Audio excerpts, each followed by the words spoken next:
And if you hop on the Twitter, you'll hear just about every opinion in between. But now we're hearing from the Eagles themselves, questioning the decision publicly. Here's Miles Sanders with his side of the story. Man, if I'm being honest, nobody liked the decision. Nobody, and that's all I could say, really. But I don't know who was the main person behind that decision. But all I know is a lot of people on the team was confused. Brian Westbrook is back with us. Brian, you spent 8 seasons in Philadelphia. You're a Philly guy here. What do you make of Miles Sanders saying nobody liked the decision to bench Jalen Hurts?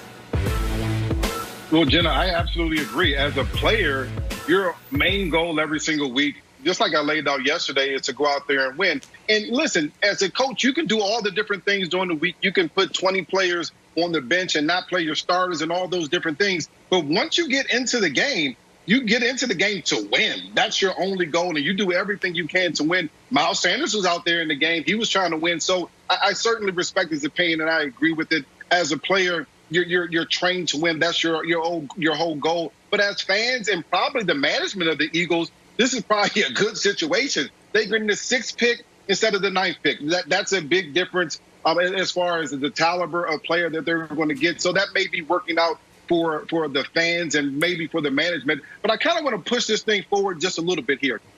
It's important to understand this, and this is one of the questions that we're getting in Philadelphia. Has Doug Pederson lost the team? Has he lost the locker room? And to be honest with you, as bad as I think this decision was, and as bad as an indictment it is on the culture and character of this football team, I don't think Doug Pederson will lose the locker room because of this. I think the Eagles, because of the bad season that they've had, they're going to have to shuffle that roster. They're going to have to flip that entire roster. You'll see a lot more younger guys coming into Philadelphia, more free agents and things like that.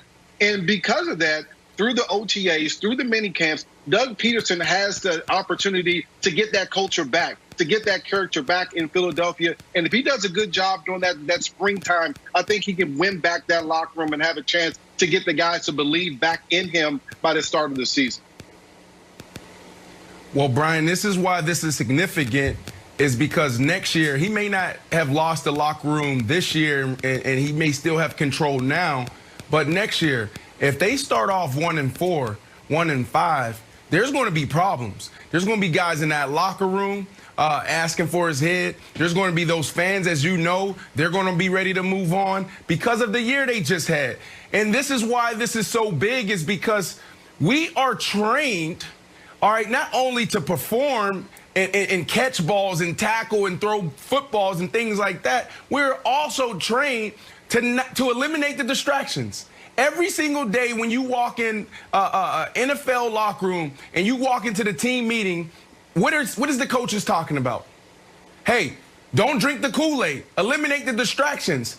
Don't talk to certain people. This is who you can talk to. This is who you shouldn't talk to. Because we know the power of our voice and the power of our platform. So for this kid, for Sanders, to go out there and literally say, well, if I'm really being honest, no, that's not the time to be honest, right? When you talk about protecting the locker room, protecting the integrity of your team. So this is a big deal because these guys are upset, rightfully so. But when you talk about moving forward, you can't continue to have this conversation. You got to have that conversation in the locker room with that coach and with those players. That's interesting. And so I've defended the Eagles and Doug Pederson throughout the week. This is the first moment where I feel like, okay, we might have a real problem. Because an NFL head coach has a lot of responsibilities. You got a game plan. You got to figure out the analytics stuff. You might have something to say about draft and free agency. You got to manage egos, all these things.